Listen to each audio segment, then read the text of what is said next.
agama sekarang ini dan pola kehidupan yang telah diatur oleh agama sudah dibalik-balik manusia, sehingga terbalik-balik dia sudah.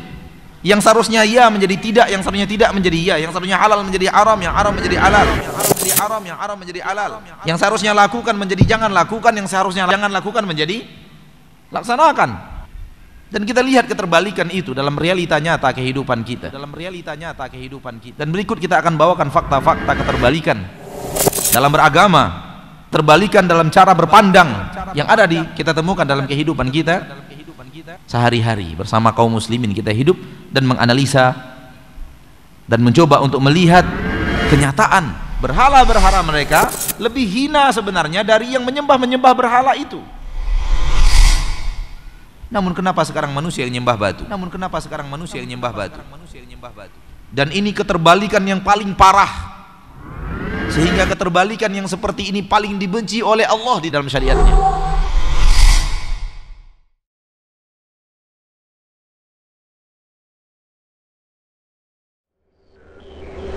Berkat kerahmatan Allah lah engkau kuasa untuk berlemah lembut dalam dakwahnya.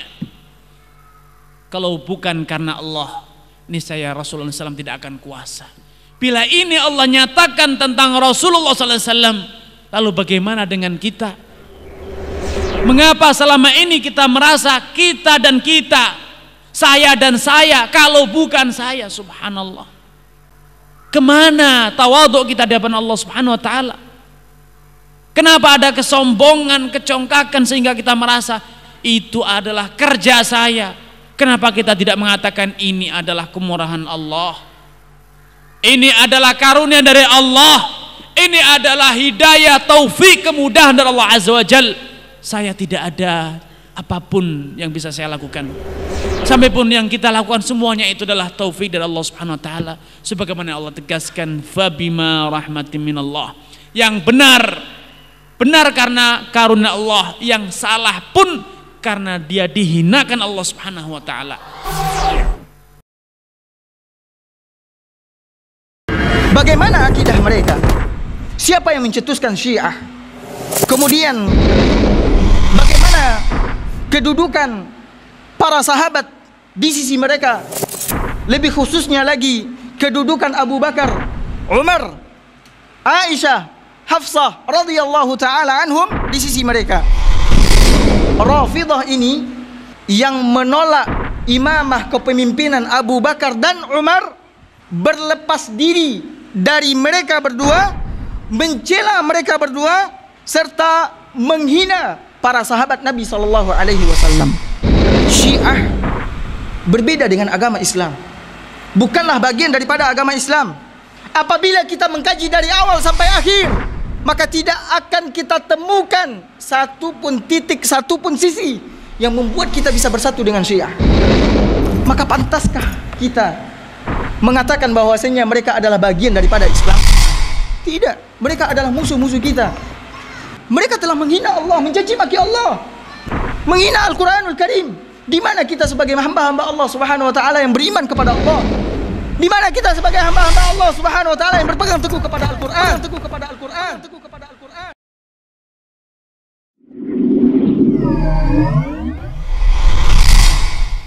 Namun kenapa sekarang manusia yang menyembah batu?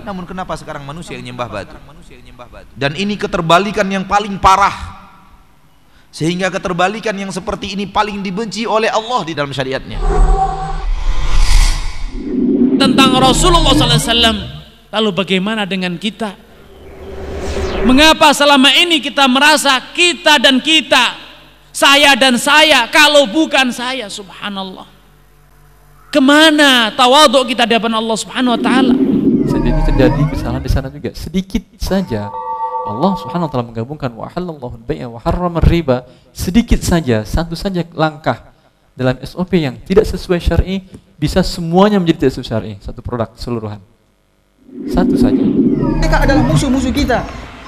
Mereka telah menghina Allah, mencaci maki Allah, menghina Al-Quranul Karim. Di mana kita sebagai hamba-hamba Allah Subhanahu wa Ta'ala yang beriman kepada Allah?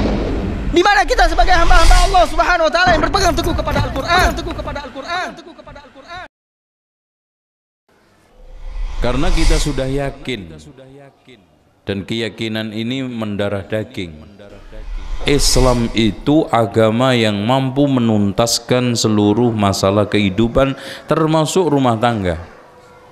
Tapi permasalahannya kenapa banyak rumah tangga muslim yang terhempas? Kenapa banyak rumah tangga muslim mahligainya rontok? Kenapa bahtera rumah tangga tidak sampai ke pantai? Padahal Rasul simpel mengatakan, may yuridillahu bihi khairan yufaqihu fiddin. Barang siapa yang dikehendaki Allah baik, termasuk rumah tangganya, akan dipahamkan agamanya. Solusinya adalah belajar agama. Solusinya adalah belajar agama.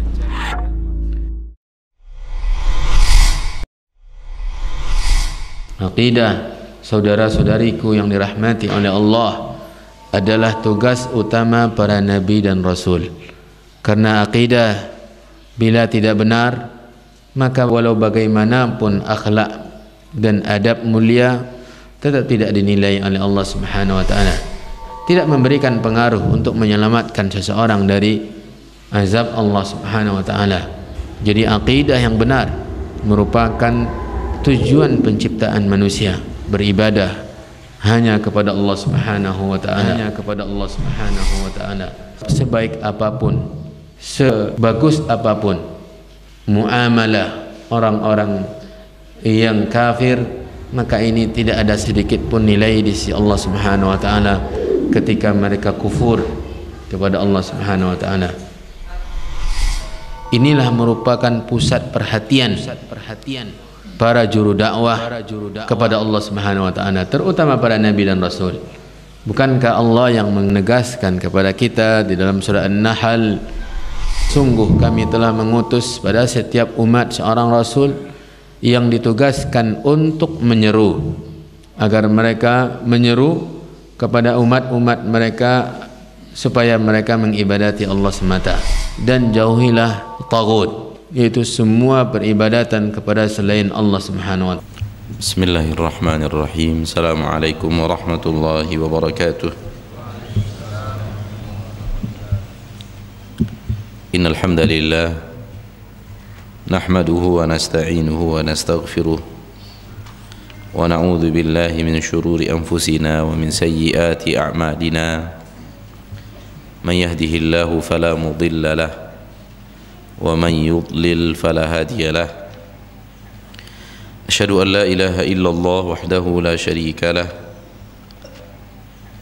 wa asyhadu anna Muhammadan abduhu wa rasuluh sallallahu alaihi wa ala alihi wa ashabihi wa man tabi'ahum bi ihsanin ila yaumiddin wa sallama tasliman katsira.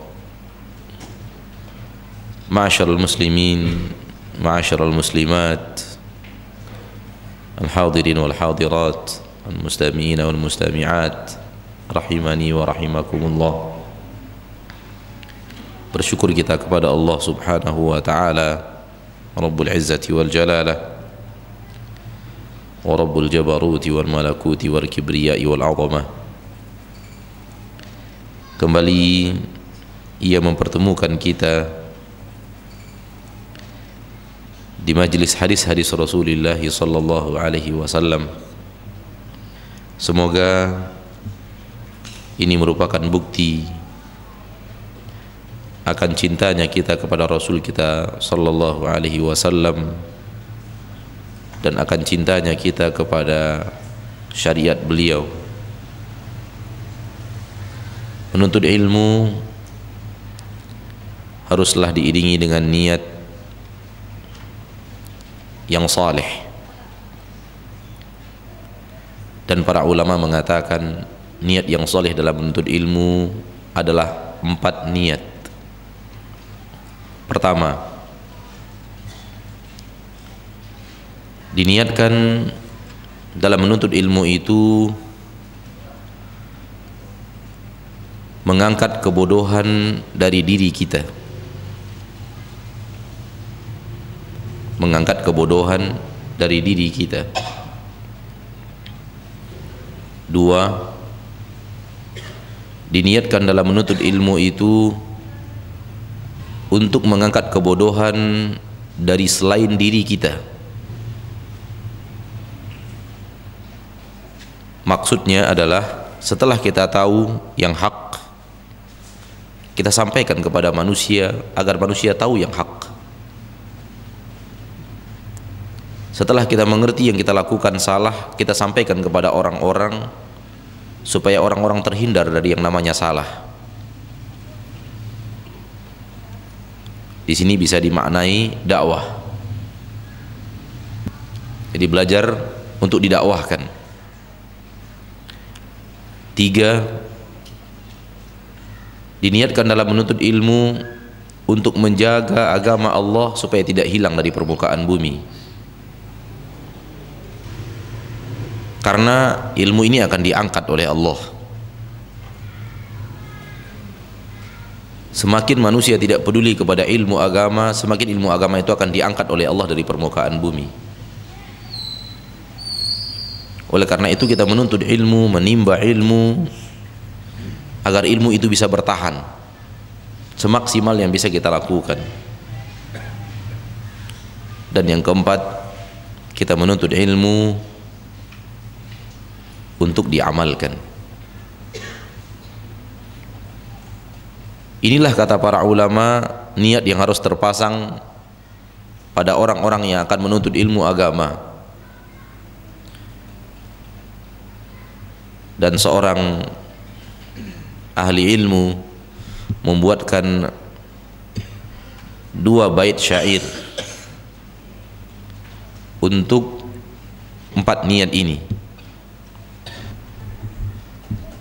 Niyatun lil ilmi raf'ul jahli an nafsihi fa ghairihi minan nasam.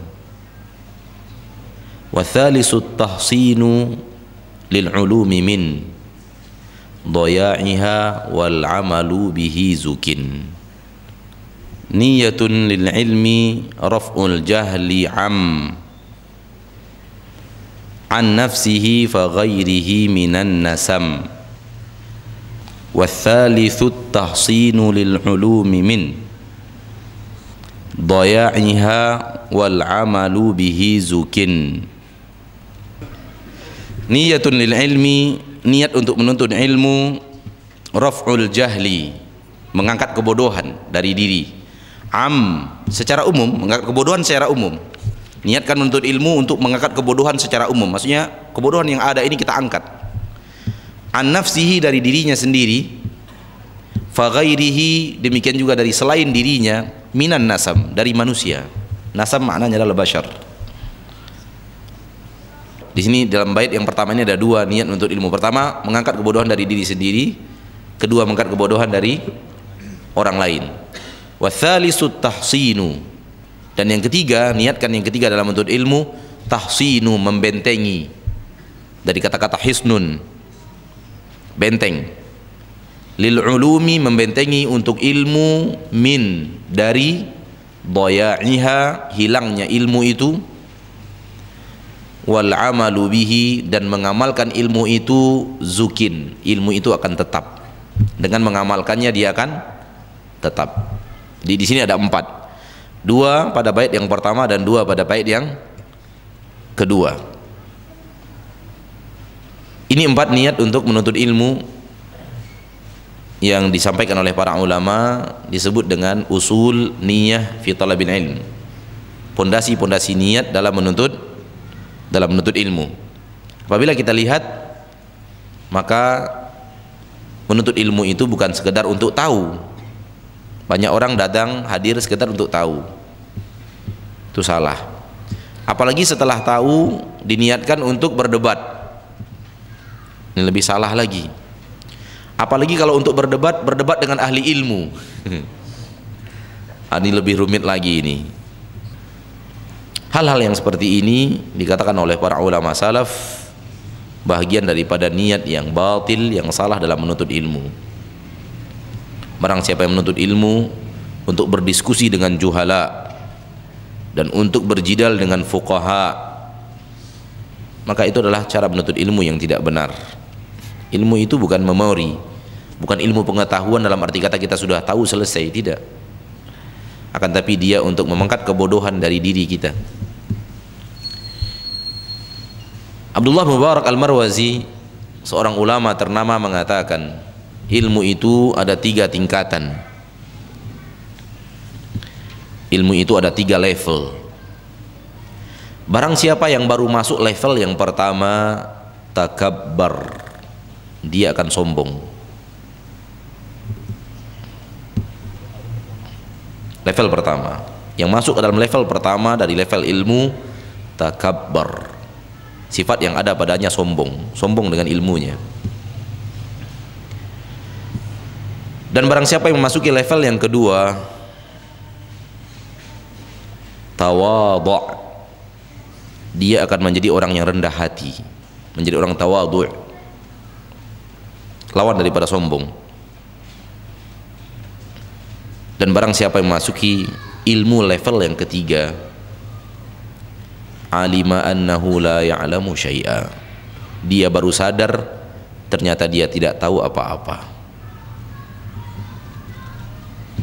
Ketika seseorang menimba ilmu, di awal penimbaan ilmunya sifat sombong itu datang. Ini kabar gembira sekaligus hati-hati. Kabar gembiranya Anda sudah mulai masuk kepada ilmu. Hati-hatinya jangan sampai berhenti di titik itu, melangkah lagi. Jangan sampai di detik itu, sampai level itu, minimal level yang kedua, sampai ilmu itu menjadikan kita orang yang tawadhu', orang yang rendah hati, berakhlak mulia, berbudi pekerti, bertutur kata lembut, tidak ingin meninggi di depan orang-orang, tidak ingin tampil di depan orang-orang kalau tidak terpaksa untuk tampil, kalau tidak ada maslahat yang lebih besar untuk berbicara, dia tidak mau berbicara, dibiarkan orang lain yang berbicara. Ini level yang kedua. Melangkahlah menuntut ilmu sampai ke level ini minimal, karena kalau sampai level yang pertama berbahaya. Makanya saya katakan di level yang pertama itu ada kabar gembira dan kabar bahaya. Hati-hati. Kabar gembiranya kita sudah masuk ke level yang pertama. Lihatlah orang yang baru menuntut ilmu agama yang benar, walaupun dia baru taubat setahun yang lalu, kemudian dia belajar, duduk di majelis taklim dan benar-benar belajar, dan ilmu yang disampaikan ilmu yang benar. Cukup setahun dia taubat dan setahun dia duduk di majelis taklim, dia sudah mulai bisa menyalahkan ustadz-ustadz yang sudah 15 tahun ceramah. Ya atau tidak? Ya. Sehingga orang-orang heran, ini kamu baru taubat setahun yang lalu kok udah protes terhadap orang yang sudah 20 tahunan di atas podium. Kata orang-orang, sudah berakar ekornya di atas podium, itu kamu bantah padahal kamu baru taubat setahun yang lalu. Dan itu benar. Orang yang sampai kepada ilmu yang benar, cukup waktu itu bagi dia untuk mengetahui kesalahan. Walau kesalahan itu datang dari orang yang sudah bertahun-tahun di medan dakwah, tapi di atas jalan yang tidak benar. Cukup. Dan ini yang sulit diterima oleh masyarakat. Ada orang baru taubat tiba-tiba menyalahkan kiri, menyalahkan kanan, menyalahkan depan dan belakangnya. Dan memang salah. Cuman kesalahan orang ini ketika menyalahkan kiri dan kanan pakai kesombongan gitu. Ini yang salah. Oleh karena itu ada titik menggembirakan dan ada titik apa? Mengkhawatirkan. Oleh karena itu jangan berhenti di level yang pertama, belajar terus, minimal masuk di level yang kedua. Kita menuntut ilmu menjadi tawadhu', rendah hati, dan tidak sombong dengan ilmu kita. Dan belajarlah lagi, Anda akan sampai kepada sebuah titik Anda tahu bahwa Anda tidak tahu apa-apa. Anda sadar bahwa Anda ternyata tidak mengerti apa-apa. Semoga Allah menyampaikan kita kepada menuntut ilmu minimal sampai level yang kedua. Pelajaran kita dalam Sahih Muslim pada malam ini adalah babul amri bi ijabati da'i ila da'wah. Bab perintah untuk memenuhi undangan orang yang mengundang kepada sebuah undangan, memenuhi panggilan seseorang yang memanggil kita untuk sebuah hajat.